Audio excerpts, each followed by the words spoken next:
Hey guys, Daslater Magic here, and this is probably going to be the angriest video I've ever made, quite possibly, or at least recently. So, WOTC decided their big last chance for a year, and I'm not kidding, they have agreed they are not going to touch another format for an entire year after this point, and nothing is rotating out of Standard. So everything in it right now, every deck archetype is only going to get more support and get worse. Now, if you haven't played Standard, Red Rush, Mono Black, a bunch of other degenerate crap, in fact, actually it's called Toxic, actually shut up, and Mono Blue Hottie Djinn are among the most prevalent and the most annoying. There are other archetypes, probably because people are just at this point sick of playing mindless, boring, repetitive, oppressive crap and getting roped by every single player that's had enough of their crap. And then there's this one jerk out there still playing Double Strike Red-White Boost. Who could that be, I wonder? So with this Liliana Vesphyrexian Obliterator train wreck,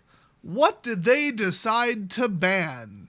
Well, first, out of Modern, we've got Preordain unbanned. I thought I read that wrong the first time. And in Legacy, Mind's Desire is unbanned. And that's it. They're banning nothing. Not only are they banning nothing, they're doing worse than that. There is no way in hell they're going to justify this. None whatsoever. They are going to have to go back on this once a year crap so damn quick if they want to have one single human being on the planet still playing Modern or Standard. My short list was Arcane Bombardment, remember that gem, Jetmir, Broker's Ascendancy, Halana and Elena, oh my god that needs to go, Joda, Obliterator, Giant White Flying Obliterator, Liliana, and a couple others. Just for starters. I mean, pretty much they'd have to gut blue-black, in fact, because once they get one, you're done. The rest is Counterspell and Kill with an extra poison counter tacked on, which is utterly ridiculous. So let's dive into this absolute bullshit. In the last announcement, we talked about the new cadence of changes and Standard rotation growing from 2 years to 3. Yep, I remember that. I was there for that. Move on. In that article, we stated that the most format changes would happen... Wait, hold on. Back that train up because they're already backing it up. We stated that most format changes would happen once a year at this timing. Most, remember, not all. But they said, oh, it'd only have to be an emergency, like on par with the Eldrazi. How quick did they show up to that emergency?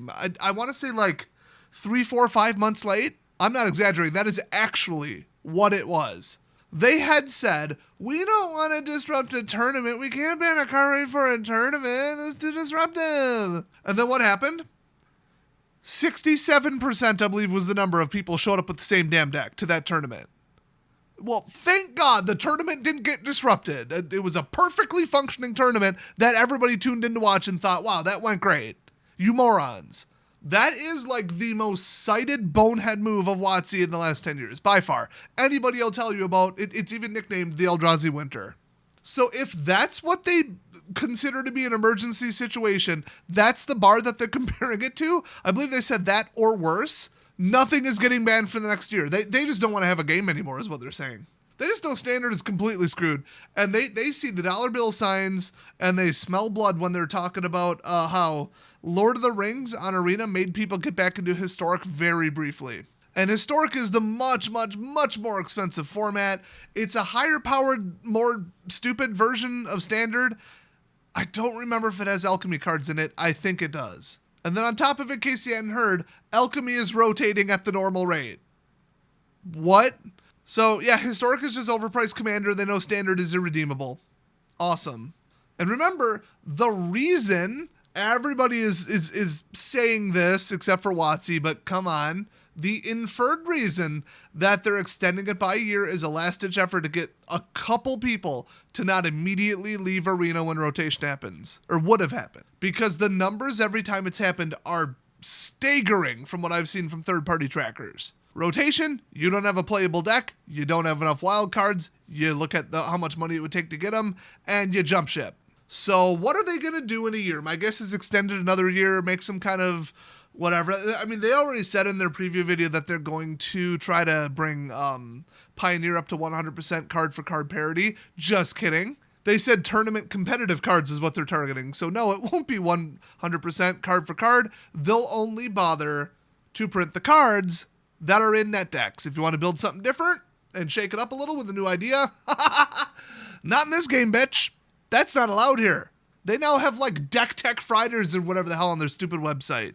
Or YouTube or something. I don't know. I saw it somewhere. I think I saw it on the Arena Crawl, for God's sake. In a deck building game. Well, these lefty idiots, it's like, it's the same shit. Villains are actually the good guys. Hey, let's take the people who are causing the problem and go soft on them, because obviously it's someone else's fault. They can't take personal responsibility. We need to cater to the villains because it's a nice thing to do. Let's let them all out of prison. And why is everybody shoplifting Walgreens? What happened? Yeah, we need to cater to the assholes, the obsessed, deranged whale dumbasses, the people making F&M not fun for everybody else, the control players, the mill players. We need to cater to them because they spend a little tiny bit more money. Because we can't figure out that one person spending $200 a month is not better than 10 people that they drove away from the game each spending $50 a month. I guess I don't know how math works, but then again, these lefty idiots think 2 + 2 = 5. Well, let me tell you about my truth on that, guys. From my perspective, you, it's 4. It's just funny how they're twisted, illogical, I just do what I want, say what I want, feel what I want, and whatever makes people like me,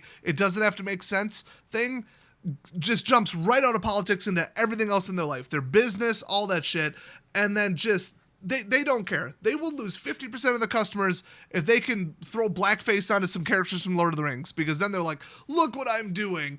I sacrificed for this. I'm doing something. I'm so much better than everybody else. Well, they're all secretly racist and talk down to minorities and think that they'll never get their shit together if they don't come save them with their massive wealth and superior intellect. I am not kidding. That is what they think. So naturally, those people come up with, maybe we should unban something. That'll bring people back to the game. No. So ending this stupid intro, they say, well, our goal is to make changes only once a year to promote more confidence and stability in Standard, which they just did the opposite of. Everybody on the internet collectively agreed this was a terrible idea and that they better get ban happy as shit with this announcement. They did not. So now it's done the opposite. You know, wishing your actions will have the desired consequence versus actually estimating and thinking, you know, will it, is the difference between somebody with a functioning brain and somebody from Seattle, where these purple-haired dumbasses are mostly based. Not to imply that they're mostly based. So in that smaller window, we want to be more amenable to making changes to non-rotating formats over Standard. Okay, that makes sense. We want to promote confidence in Standard, so we're gonna do other formats bannings instead of Standard. What the hell does that mean? How does that make sense? The most dynamic, changing, and important, well, it used to be financially, format is the one you want to touch the least in the one time when you told people you would touch it the most. Amazing. I'm sure this made sense to their, like, mushroom-addled brains over there, but it doesn't make sense to anybody who knows how to do math or has been in the game longer than, like, 2 years. The social media backlash from the community is going to make companions look like a good idea. I assure you, people lost their shit when they said they're going to 3 years. So they say because of the previous announcement and it also contained several changes to Standard and because the format has looked healthy, bullshit, and varied in that time. Okay, varied, yes, but like all the decks are awful, so not varied by my definition. How about enjoyable or fun? How about that? Are people having fun playing against this bullshit? Are the people playing that trash having fun? So blah, blah, blah. Today we're focusing on Pioneer, Modern, Legacy, and Vintage, which is not true. They focused on Modern and Legacy. So they are telling you right off the bat, we are not going to comment on Standard. I didn't believe them. I thought maybe that was just a bad wording. I scrolled down. They do not talk about it. No direct comment on why they're not banning Liliana, who doesn't even let you play the game. No comments on Howdy Jin and a bunch of hexproof unstoppable bullshit that doesn't even let you play your deck. No, nothing about that. What are you supposed to do to play around that? What is going to stop a Haughty Djinn, stop a counterspell, and then kill through ward and through counterspells? What exactly are they going to print in this next set? I'm very curious. The answer is nothing. That deck is going to continue to be unbeatable and continue to be a complete menace. So Modern, unbanning Preordain, Brainstorm, Opt, Treasure, Cruise, Dig Through Time, all that bullshit needs to go, okay? It takes a stupid glass cannon consistent combo deck and makes it more consistent, which they found in a very, very, very large card pool is a very, very, very bad idea. So naturally, they're unbanning Preordain. It makes no sense. They have paragraphs trying to justify this. Let's see how far I can get into it without throwing up. Oh, and the background game footage is Star Fox 64. Stop asking. Shut up. A lot has happened in Modern since our last Pro Tour level event, which took place in Barcelona 4 years ago. Pretty sure that was like 4 days ago, but okay. During that time, they just haven't had a Modern Pro Tour because nobody plays its stupid format and nobody wants to watch it. I forgot. During that time, various strategies rose and fell. More changes were made to the BNR list, and we released Modern Horizons 2. Oh, that went well. Remember that shit? And Modern transformed into a more interactive format. Dredge and Controller, not more interactive, you absolute morons. Recently, our third set with Direct to Modern legality and Lord of the Rings Tales of Middle-earth, at least they're admitting it's literally just a Modern Horizon set with a new coat of paint on it. Anyway, released to set the stage for the Pro Tour that occurred last weekend. Early buzz was that the One Ring, being a powerful colorless artifact, was showing up in a lot of different decks, with Orcish Bowmasters picking up steam shortly after. So in other words, to summarize, it's living up to its reputation as a Modern Horizons set, disrupting crap, being completely overpowered, and forcing everybody to play it until they come in and ban shit, which I guess they're not doing for a year now. So completely write off Modern, it's dead. Completely write off Standard, it's dead. And I'm counting the days until they go back on their 1 year thing, which is going to be a massive black eye for them, which means they're not going to do it. They should do it, but they're not going to. When the metagame preview for the Pro Tour was showcased, it was initially concerning. While the metagame share of decks is in normal ranges and is relatively diverse, the play rates of brand new cards in the One Ring and Orcish Bowmasters as the number 1 and number 2 cards, respectively, is something we rarely see at high-level Eternal tournaments. That's funny, I didn't know Modern was an Eternal format, and also, yes we have, it's called the Eldrazi. How'd that work out for you last time? Or Hogak with Dredge, how'd that work out? Was that a good idea for you? Idiots. So, as we watched the tournament unfold, and after we had many conversations with players both competing in the Pro Tour as well as attending MagicCon Barcelona to play Modern, much of our concerns subsided. Like, that's the definition of you're talking to the wrong damn people. Pros don't know fun, they know math, and they know, like, balance, but not really. They don't know fun and enjoyable gameplay. They have no idea what that is whatsoever. They don't care. They don't live in that world. They aren't us. They aren't the customers. They aren't the community. They are the last people you should ever ask about anything. Other than the fact that about 1 in 3 people are net-taking copycat douchebags that are going to do whatever the pros do, even if it doesn't make sense, and then whine about how, this is won a tournament and then it's irrelevant 2 weeks later because people countered it. It's not fair. Think for yourself and don't be a copycat. Try that, dumbass. So a variety of decks were performing well, and the games with interactions within those games, I probably misread that it gives a shit, looked healthy. We saw some amazing matches over the weekend that were textured, interesting, and interactive. Yes, I'm sure textured foils were very heavily featured. What the hell are you talking about? While it is true that these 2 cards made big waves at the Pro Tour and within the format, these cards, One Ring particularly, could fit into a variety of decks. Yes, that's how an overpowered, pushed to hell, colorless card goes. Look at the price of Shadowspear right now. Do it. I dare you. It's not overpowered, Des. You're wrong. Cryptolithrite wasn't overpowered. It's only the second most expensive rare in the set and has only gone up in price since because everybody plays it because it's overpowered as shit. And you were right in the end. Oops. Oh my god, this just keeps going. Games can be frequently decided by having the One Ring in play for multiple turns, but the bar for 4 mana cards being too strong in a format as powerful as Modern is high. Not many games are quickly decided by a runaway from either the One Ring or Orcish Bowmasters, allowing players to play longer, interactive games with plenty of back and forth. I have witnessed Urza's Saga recruiting Haywire Might to take care of the One Ring about a dozen times, which people should not be forced to do in a deck that has nothing to do with those cards. But okay, sure. Which begs the question, who is the real hero of the story? Not you, idiots. That said, while we aren't taking any actions against any cards from Lord of the Rings Tales of Middle-earth today, I actually almost thought they were going to say yet, we do want to be clear that these cards are on our radar. Oh, see you in a year, bitches. Hope the game's still there. Hope the company's still there. Despite the healthy tournament results and there seemingly being plenty of wiggle room to explore further in the format during the upcoming regional championship qualifiers, the play rates of these cards are still high. We'll be monitoring the long-term fun of the One Ring's play pattern, especially given its ability to be looped and or reset to repeat its enters the battlefield ability. Really, you didn't think of that before you printed it? Or did you, just to sell it? So they're going to wait a year till the dust settles, then rug pull everybody on this crap. So Smart business decision if you're a bunch of assholes. Similarly, Orcish Bowmasters has done a substantial amount of work to suppress 1 toughness creatures in the environment, good, to the point where Ragavan Nimble Pilfer, who should have already been banned, isn't seeing much play in the format outside of Rakdos Evoke, which is one of the worst things I've ever seen, by the way. Why are we on banning Preordain? Yes, please do get to that, instead of a short novel about why you didn't ban the card you're supposed to ban, when it's all about money.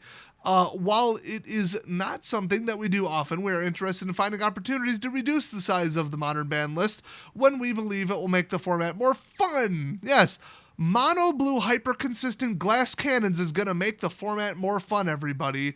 Woo! When we believe it will make the format more fun and provide players with more options. Ah, crap, everybody's playing this stupid thing, but we can't rug pull them yet or they'll know that it was a scam. And the whole set was a lie to sell the One Ring.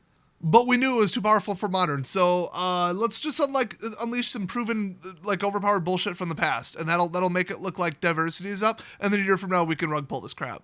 Mark my words, they will do that. As I noted at the top, a lot has changed in the format in the last 4 years, even more so since 2011 Preordain was banned. In other words, it didn't really take long. Preordain and Ponder were originally banned due to the amount of consistency. They added 2 powerful Izzet combo decks, Storm and Splinter Twin, most of which have seen multiple bans since. Oh, which have? I was like, both of them. What are you talking about? There was a vision for making Modern a slightly slower format where it was not so frequent that players were dying to their opponent's combination of cards within the first 4 turns of the game. Also known as glass cannons. Say the words we do, my God. On average, Modern is a lot more interactive now, in part due to the Modern Horizons sets, which they had to ban multiple cards from. Oops.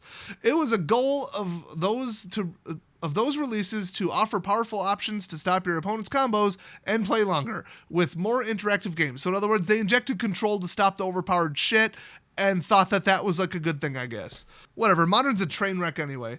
So blah blah blah, as a result, we think that Preordain will do more to boost fairer blue decks. There literally is no such thing, and nobody played it in a blue deck either, so shut up. Rather than simply increase the consistency of combo strategies. If it did it before, and you're releasing it into the game to fight the overpowered decks with previously more overpowered decks, what the hell makes you think anybody will use it differently than the exact way and reason that you unbanned it for? This is such ridiculous, almost circular logic, it makes my head hurt. So they go on to say this is also part of a goal to give something back to blue-red Murktide. Why would you ever want to do that?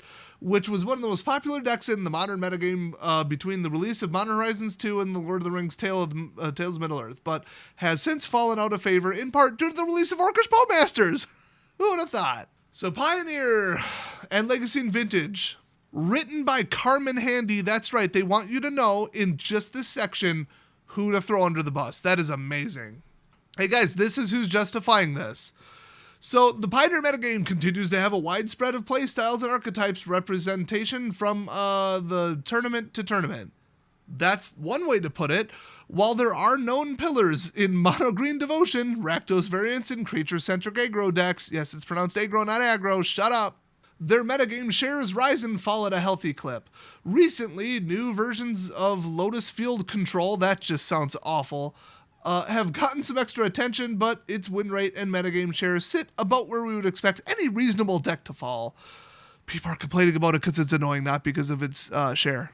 People are complaining that they don't want to buy your product or play your format anymore because they're not having fun because of Lotus Field Control, and your defense is, it's not that high of a percentage. One human being on this planet even thinking about building that deck is one too many. If that 10% or whatever people playing that deck are driving away 50% of the community, that is a net loss. Okay, you're looking at the wrong numbers. You just don't want to rock the boat because you get so much backlash from the net deckers who want free, easy wins. And they just use their mom's credit card to buy that deck, and it's not fair because they want free, easy wins for a deck they didn't build and didn't earn and barely know how to operate. This is the idiots they're catering to because their brains are too scrambled by thinking about Trump, apparently. So without a clear top dog or unanswerable archetype pushing other decks out, we've elected for no change at this time. So if you're leaving because you're not having fun, don't let the door hit you on the way out, I guess is what they mean to say after that period, after the word time. It's not about fun, it's about net decking, so get out the credit card, princess. Legacy, Mind's Desire is unbanned. I actually didn't know what that card did. It's a 6-cost blue sorcery, shuffle your library, then exile the top card of your library. Until end of turn, you may play that card without paying its mana cost, Storm. I was going to say, how the hell is that a good card at 6, but then I realized it's Legacy where the numbers in the mana don't mean shit.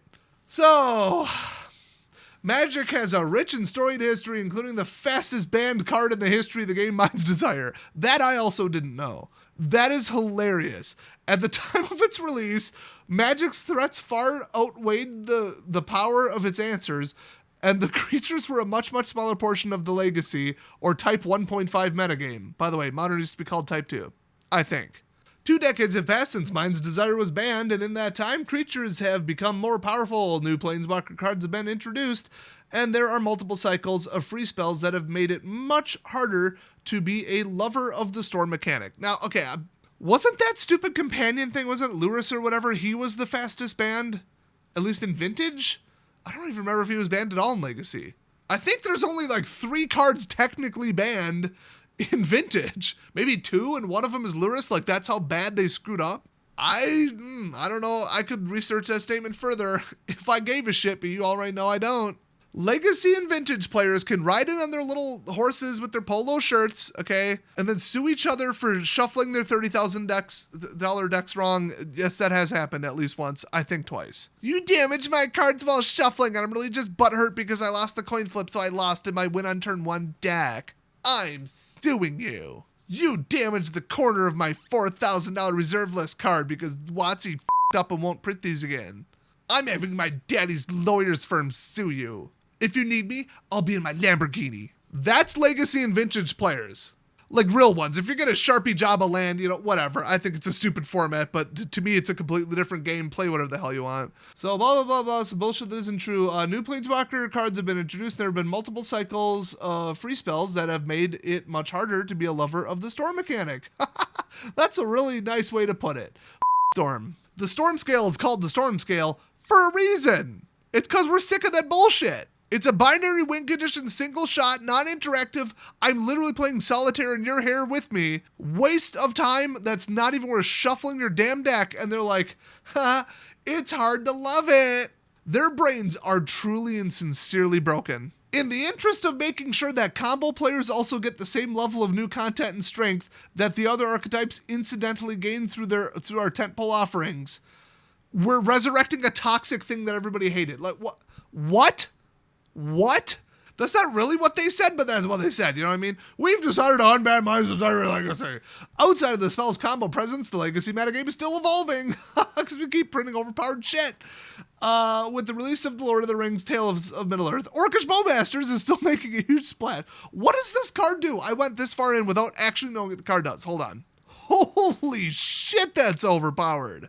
Anyway, punishing cheap card draw spells that have been historically omnipresent throughout the format. Oh, boo-hoo.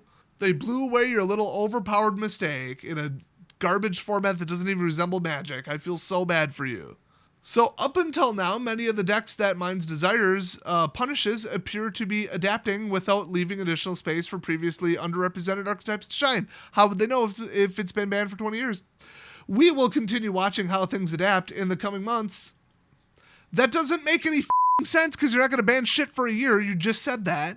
But we don't feel the need to ban anything at this time. So in a couple months, if you do, well, your hands are tied. So isn't that convenient? What a great decision. The idea to say we are absolutely not banning anything in case of an outbreak emergency with just a set that came out, that was another parameter, almost exceeds that of saying these cards are going on the reserve list and we're never going to reprint them. It's almost that level of foresight, like lack thereof. I've had some people actually tell me they think it exceeds it. I'm on the fence. We'll see. It depends. Like the stupidity and the carelessness and the playing with fire. Yes, it does exceed that. Absolutely. Because at this point they should have known better. But as far as the fallout and the disasters and just the damage to the community in the game in multiple formats, the pushing of proxies, the $4,000, $5,000, $6,000 cards, the $500 cards in Commander, the Power 9 debacles, we'll see if this does more damage to the game. It has the potential to. So finally, Vintage players, take off your monocles and listen to this when you... Finally, Vintage players have been given a new tool They are tools. Recently in the form of the One Ring. Oh, it's a gift now. I thought it was a burden. But we don't believe it's necessary to take any action against it at this point. You better be damn certain that tracks for a year or two, because, need I remind you, just saying, despite it having some of the baggage that many powerful artifacts do in the format. Yep, we believe that players are still exploring its potential in the format and would like to see where it settles. Why? I mean, I like a good, train wreck as much as possible, but if it's not going on actively, if I could stop it, I would. We want to see where this goes. A child fell into the tiger exhibit at the zoo. We want to see where it goes, okay? Maybe it won't go like you think. That's how Harambe died. Urza's Saga has also cemented itself as a powerhouse for these decks, but there's a card called Urza's Saga. Oh, that stupid thing. I thought it was just like a remaster set. It probably also was. I don't know. But we're generally happy with the portions of the metagame they occupy relative to the decks like Doomsday, Mono White Initiative. That's right, that's still there. Thanks for reminding me. And fairer blue archetypes. That's the second time they've used the term fairer blue archetypes because they know damn well that there's some unfair blue archetypes out there. I just can't believe that they hit the nail on the head that hard. They usually dance around embarrassments like that, but the whole vintage and legacy formats are an embarrassment to the game. And mathematically, okay, when people are like, your stupid overpriced format is a coin flip, and they get all fuming, there is actual ongoing math for at least the last 10 years that I've seen that supports that whoever goes first has like a 68% chance of winning or something. Like if you just completely take out decks, and then it raises to like 70 or 80% in a mirror match. There's no interaction. In fact, usually there's no turn 4. In Vintage, there's usually not even a turn 2. No, you're wrong, Dad. Sometimes there is. Shut up. Get back in Lamborghini before I throw something at you. I swear to God. So the last statement is, we'll be keeping an eye on the aforementioned cards as the format evolves, but the success of decks without either card communicates that there isn't a need to act yet. The fact that they're not even addressing standard, they're like, yeah, but we just banned some stuff, and people got a little bit mad on Twitter, and they overestimate how they're a representation of the community every time, and they say mean words and scare us, and the 2024 election is scaring us enough, so the world's gonna end then, so we might as well just, not ban anything, okay? I'm gonna go keep working from home with a mask on, and pretending that I don't hate my job, my life, and all my coworkers. Sincerely, everybody at WOTC. This is a slap in the face to anybody who thought that standard would ever get better. A couple times they had me going, where I want to say the last 2 rotations I said, look at the power level of the very next set. I want to say one was that stupid Capenna bullshit. And I'm like, this is just 3-color Commander Horizons. This is nothing. None of these are playable. There was 1 or 2 blatant mistakes, but we could eat that. You could fix that with banning. I'm like, they're finally going to power down standard after Eldraine. And then Liliana Vess's stupid ass showed up. I'm sure that wasn't quite one after another, but it's just a blur of them just absolutely up. And if you think that WOTC isn't completely in tatters, the core staff has let it slip a couple times that it's really hard to retain people right now, and it's really hard to find people. Probably because they're in Seattle. So everybody wants to work from home so that they don't die from the COVID. Ooh. Well, I guess if you're a vegan that never gets sunlight, that actually, they might have a little bit of a point. Malnutrition, a lack of vitamin D, dehydration and sugar from your Starbucks. Yeah, actually, they have a little bit of a point. Really is hard to find people who, one, want to move there and live there for obvious reasons, or who want to do anything that resembles work that already live there, or leave their house. So this article is written by Michael Majors, who I've never heard of in my life, Carmen Handy, who I've never heard of in my life, and only one of the two even has a profile picture.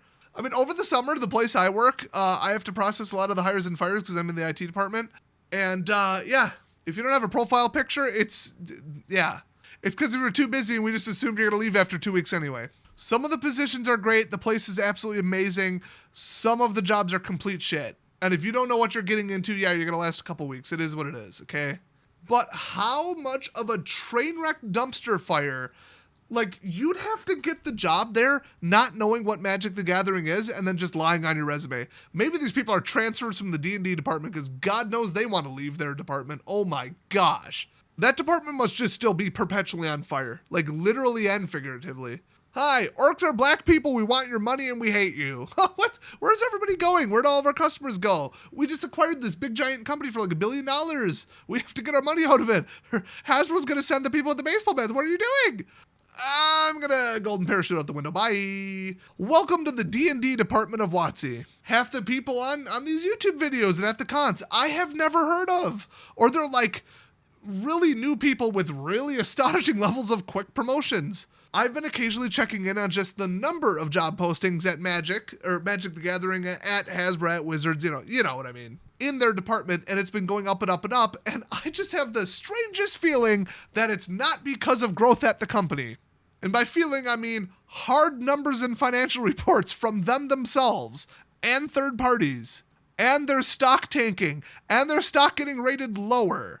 And the I've had enough hit pieces written against them by people who have had enough.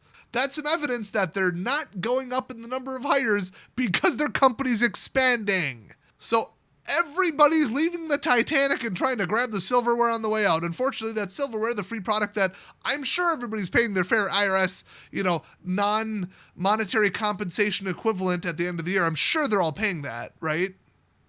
Right? Even that got devalued to shit because nobody wants to buy the products anymore. It's a shame that they now can't replace that with just paying people a proper average wage for the job, the prestige, and where they live. Because they never did that. Everybody knows, look on Glassdoor, that there's like 15 people or something saying, yeah, that's the unofficial, like, joking, haha, WOTC retirement plan is all the free shit that they give us for work, for research purposes, quote, quote, quote, quote, quote. God, that company is just a joke. Before this just becomes the WOTC bash, I just want to let you guys know this appears to be what's happening, and these two people I've never heard of in my entire life writing this article, hell, Carmen Handy might be the alias of a AI. It's one step away from Mr. Handy from Fallout. No profile picture either. Is this a real person? Does Carmen Handy exist, or is it basically Carmen Sandiego? Who the is this person, an intern for the summer? And then Aaron Forsythe and Mark Rosewater are just not leaving. They just refuse. Boy, the dumpster fire is on a train that's actively derailing into a train wreck. And just nobody wants to do anything. They're like, whatever, I'm close enough to retirement. I've been here forever. I get benefits, and who gives a shit? I would love to see Mark try to get another job, and what would happen to just the level of backlash. My God, WOTC's going under. And I think I might just finally, after today, it's the final straw, be done playing Standard Construct on Arena, which means I'm basically done playing Arena. I've got, I think, 3 free draft tokens, 5 free jumpstart token things, and like 1,100 gems, and the only thing I give a shit about is occasionally drafting, but only when I reset my rank to bronze so I can get a couple fair games before they start rigging it with their double ELO system. So I'll still stream drafts, but like, why would I possibly, when I know nothing is going to change in Standard for the next year, why would I possibly keep playing? There is no reason. It was to just stuff gems and coins into my cheeks like a squirrel and get the dailies done. I've got enough. What do I spend them on? I could literally buy the Master Pass 3 times and not even blink with the amount of gems I have just from winning at drafts. I could use the coins, but at this point, who gives a shit? I'm going to finish out this Mastery Pass, which is coming up pretty close, and then just be done. Now, I would recommend that all of you, just to send them a message, they're going to be checking this and having meetings about this in the next week or 2. If you still play Arena, stop playing Standard Constructed. We need those numbers to be reported to them and for them to say, holy shit, more people than we thought were counting on a ban of Liliana, Hadi, Jen, Arcane Bombardment, Jetmir, Broker's Ascendancy, Helena, Elena, Joda Obliterator, and the other Obliterator. Among others. Like the entire Toxic Mechanic. If they lose 50% of their customers overnight, guess what's going to happen to that 1-year ban announcement? They're going to rip that up in front of you live on camera and say, hey, we're actually banning 30 cards. Come back, please, please, please come back. We'll do anything. We'll finally listen to you instead of the dumb on Twitter. So please boycott this shit. Send him a message day one immediately now. Okay, I don't care about your stupid mastery pass, your stupid coins you're gonna lose for a week. We need to send them a message. So I'm just gonna go play anything else fun instead of wasting 30 minutes of my day getting easy, free, stupid wins, plowing past people with a trample double striker for 22 damage that no conceivable person could see coming or do anything about. Okay, it's hilarious, but it stopped being funny a while ago. Now it's just grind for coins while I pay zero attention to watch YouTube. Well, now I'm done with that because I don't need the coins. I don't want the coins. You can take them and shove them up your ass, WOTC. So thanks for watching, everybody. What a glorious, fantastic ban announcement this has been. I'll see you guys next time.